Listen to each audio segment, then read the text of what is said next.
Welcome to another Pastors Chat with Coley and Tonks. G'day, everybody. Winding down at the moment. Yes. It's nearly Christmas, nearly the end of the What year. we're wearing. That's right. We've got changed our coffee for eggnog at the moment. Oh, eggnog.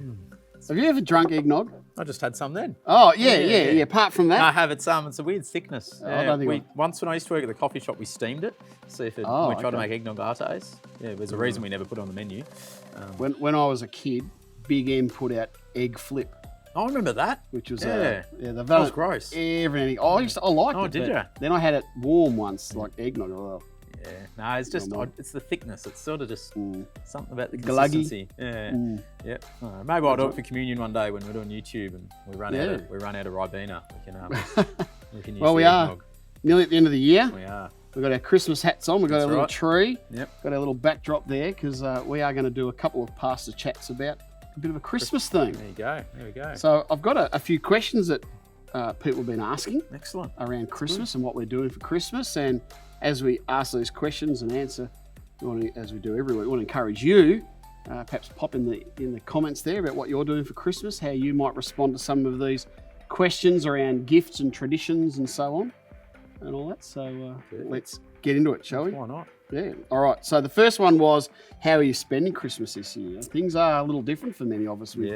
Still small restrictions that are in place. So what are you and Elise up to? We're just hanging out with my family, this year. So we just alternate staying each here year. in Mildura. And we're just staying here. We weren't sure what restrictions and all that sort of stuff were going to look like. So my brother and his wife are coming up from Bendigo. Nice. And we'll just chill at Mum and Dad's house and have a good time there. It's always something fun about being at your family home on Christmas Day though. Yeah. It's just something about remembering growing up there, all that sort of stuff. So hopefully we play backyard cricket, which I always dominate at. But pretty quiet one this year. So it's a bigger one when we go to Elise's family because all her extended family sort of come.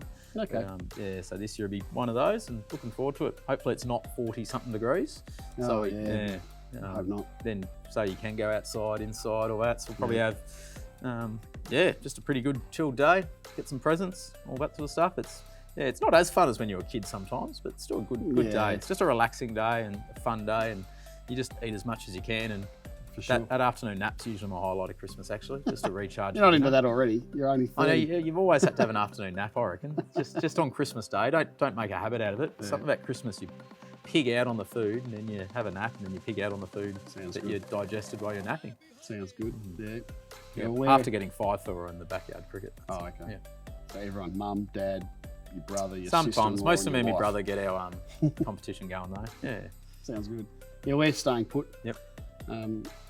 My brother and his partner is coming up. My brother's come up the last 3 or 4 years in a row. His partner's coming up with him for the very first time this year, so we're looking forward to that. Tonkin family initiation.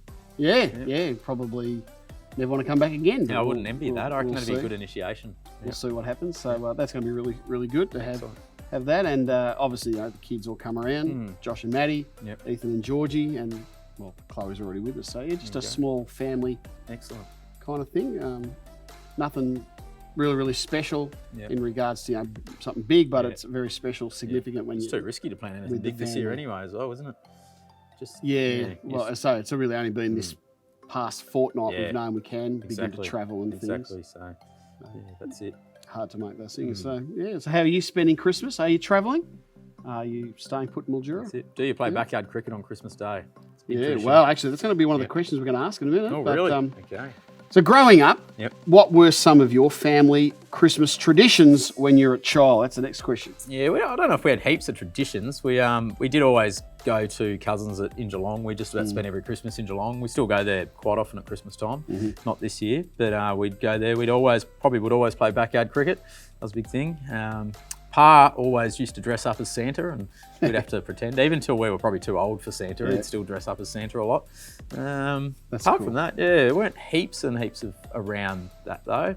I opened presents in the morning, obviously, that's always been when we've opened. Church in the morning, I know more recently we've had Christmas Eve, but I remember we used to always, especially growing up, my two mates, Mark and Clinton, used to always go here. We'd always get our Christmas presents and we'd have to show them off at church, and Clinton would always outdo us with whatever he got.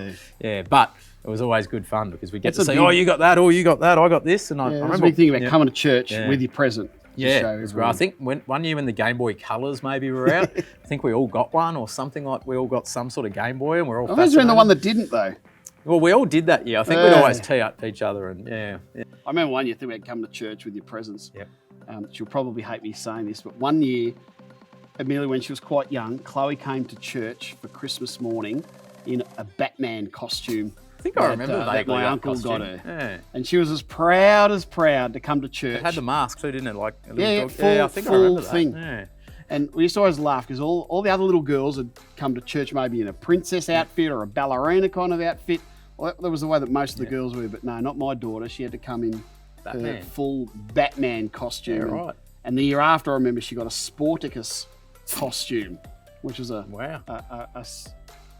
short-run ABC TV there you show. Go. Okay. I'll pay her $50 if she comes to a Christmas Eve t-shirt dressed as each service. Dressed See as that, Batman. Chloe? $50. Yeah. She wouldn't fit into that one that she did. No, you'd have to get a new one, but $50 if she comes to a Christmas Eve service. Got to be a Christmas service. Love to see that. Well, she's playing in one of our Christmas items. She wears Batman. Maybe she could wear Batman for the item. And one of the other girls can wear Robin, and got to be fun. Yeah, Dal can be Catwoman or something. Or there you go. Batwoman, that's the thing now, isn't Mr. it? Freeze. Joker. Joker. That'd be a great costume. Well, part of my family tradition growing up was a little bit what you're saying. Church of a morning. We'd always race around. My cousins used to live directly around the corner from my house, so it was always either I'd run around to their place or they'd run around to my place. Again, show off the presents kind of thing. And we'd always have Christmas lunch with my uncle and auntie, my cousins, my nana, my great auntie and things like that. So it was always very much a church and family kind of day. So not a lot of that has changed. Still very family oriented. But yeah, we kept it pretty simple. Usually on Boxing Day, the first thing we would do on Boxing Day was to head down to the beach when I was a kid. Yeah, right. So we didn't want Christmas to be too full of a day because we had to pack and get ready to head off for a couple of weeks holiday every Christmas. So yeah. All right, the next question's being asked. What would we find on your plate for Christmas lunch? Oh, everything. Now, that's changed a lot over the years, hasn't it, traditionally? So what would be on your... Usually we got like some sort of roast meat, something like that. Yeah, a couple of different types of meat, lots of veggies, that sort of thing. Yep. Probably go on the more hot style in my experience. We used to, particularly when we were in Geelong, it was always hot for lunch, cold for dinner. So we still do that. Yeah, and that was... Because we'll have roast chicken, roast pork, with hopefully plenty of crackling. Yeah, vegetables, roast potatoes, roast pumpkin, all that good stuff. Yeah. Lashings of gravy. That's right. More recently, when we do a Lisa's family, seafood's a big option. I love it. Oh, yeah. So good. Oh. Yeah, like might be prawns or shrimp, not shrimp, crabs sometimes. There's just lots of seafood, and that's with the cold meats. But good. For lunch? For lunch. Yep. You just peel the prawns and eat them. And my brother-in-law's into that. Coley's brother. He loves to get out the crayfish or the prawns. I'm going to try and get some this year. So just love it. Because we don't really think about it. Probably makes more sense in an Australian setting. Oh, it does, doesn't it? Yeah. 40-degree Christmas Day, and we're trying to have the ovens blasting away to roast chickens and turkeys. I know it's huge in places like not Mildura. Unfortunately, you don't get much seafood in Mildura, but down south a bit. Not fresh. No. Non-frozen. Yeah, non-frozen. Okay. Yeah. What about pudding and stuff like that? I hate Christmas pudding with a passion. Oh, no, really? Yeah, absolutely hate it. It's just gross. Yeah, don't like it. I love it. Yeah, Plum I love pudding dessert at with Christmas. heaps of custard. The traditional Christmas desserts are pretty bad. What would you have instead of pudding then? What would I have instead of pudding Christmas? I usually try and push for some sort of lemon dessert, something like that. Yeah, some sort of lemon tart or something like that. Okay. That's just because it's a favourite dessert. But I don't think we're going to very go-to Christmas dessert. Pav? Pav's up there. My sister-in-law always cooks trifle actually. Oh, yeah. She loves cooking trifle at Christmas. So. I don't mind trifle. As a kid, I hated trifle. Yeah, I don't. Because you get that soggy jam roll at the bottom, but I really like trifle. I don't hate or love it. I'm sort of impartial to it both ways, but okay. Interesting. What are your favourite, I guess you just said? Yeah. Fruitcake. Yeah. Oh, and I love plum pudding. And when I was a little kid, my nana would always put like 10-cent pieces in it, and so you'd sort of have to try to dig through to. We used to always get a hamper here. The pastors would always get a hamper, and it always came with a big Christmas cake. And it took me a few years to point out they really didn't like that. So what did you do with the cake? I re-gifted it every year. Yep. So Mum got a quite often Mum. She likes the Christmas cake, so I always re-gift it and look generous. Fair enough. So what's on your plate? Are you a roast Christmas person? Seafood? That's right. I don't know. Maybe some of our members that haven't got a traditional English background. Some of our Indian, Sri Lankan, some of our Asian church families. What are some of the traditions you do as far as the meal? Very That'd be quite interesting. Very. maybe they'd like to give us some samples. That'd be great. That'd be great. Next question. Well, I suppose this could be any time, but maybe we often think about that as children more. But what are some of the very best Christmas presents you have received? I'm fairly certain this was a Christmas present. Best day of my life, just about, as a kid, is we woke up one day and we really wanted a Super Nintendo.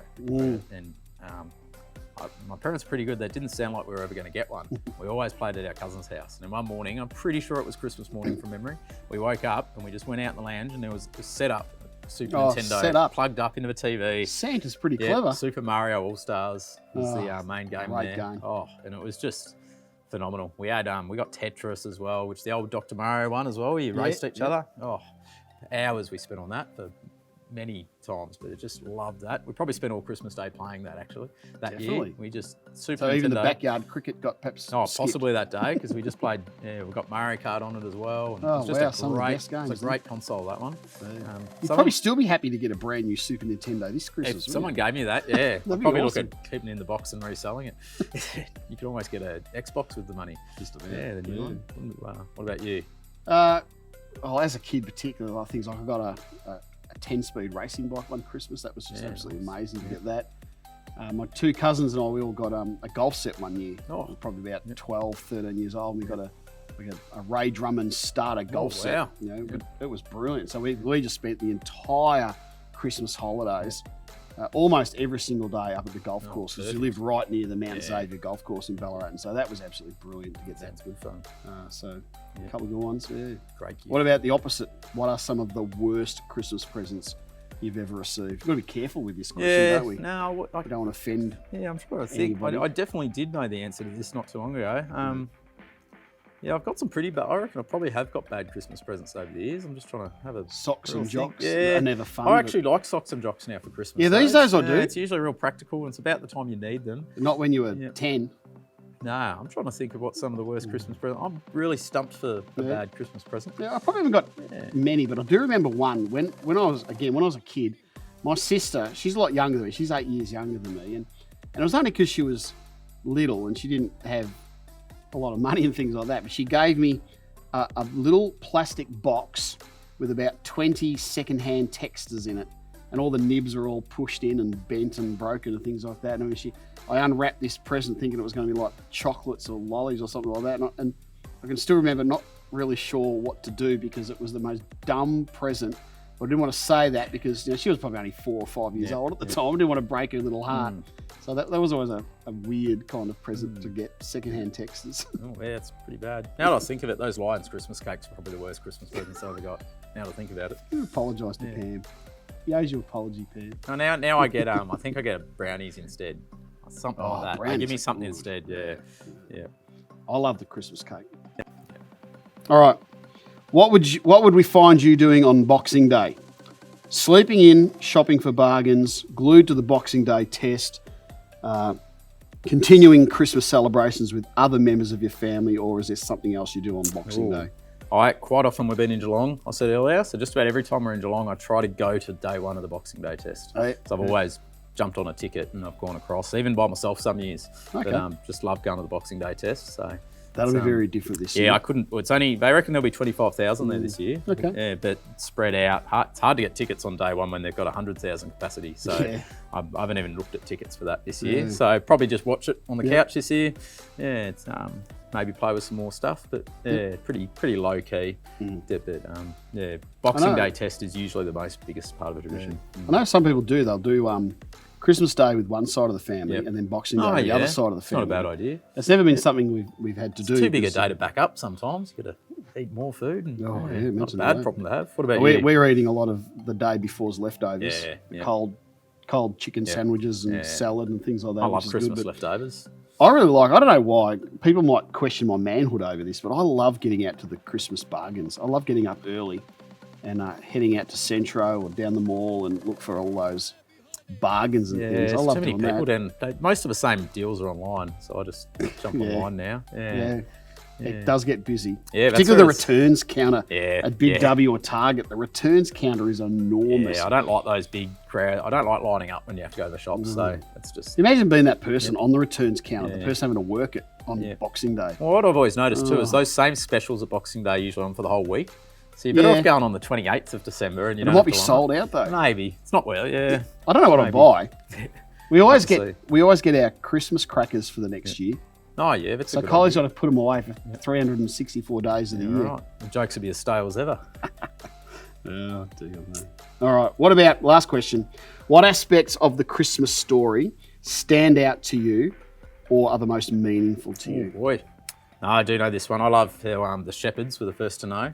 Yep. And particularly when you look back at the culture and the time, I think I preached on this a couple of years ago, but just how lowly the shepherds actually were. And we don't quite get it nowadays, I don't think. When we hear the shepherds, we sort of glorify what shepherds look like and how nice they looked with the nativity scenes and all there watching little baby Jesus. Think of today, the farmer with the big flash. Yeah, exactly. Farmers are pretty loaded nowadays, but the shepherds were pretty rough blokes back in the day. And the fact that the angel first told them about that and that they were with Jesus just showed that Jesus wasn't just for your high and mighty, he wasn't for the kings, he wasn't for all of that, but he was the lowly saviour in the stable, and the people we wanted to proclaim the child was here, the saviour was born, was the shepherds. It just showed, and you see that reflected through his whole life when you look at him. But just that part of the Christmas story is just powerful, and it just shows that Jesus came to save the world, not just the kings and not just.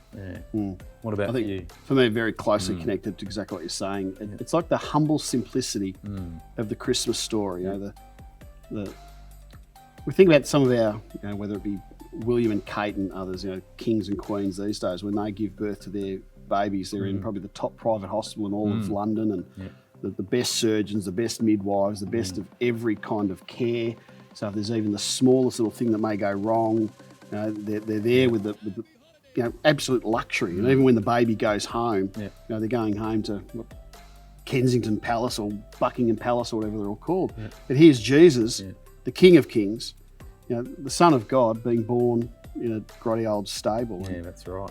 Placed, in a feed trough. That whole humility, the humility, the simple humility of that Christmas story. And again, exactly what you're saying.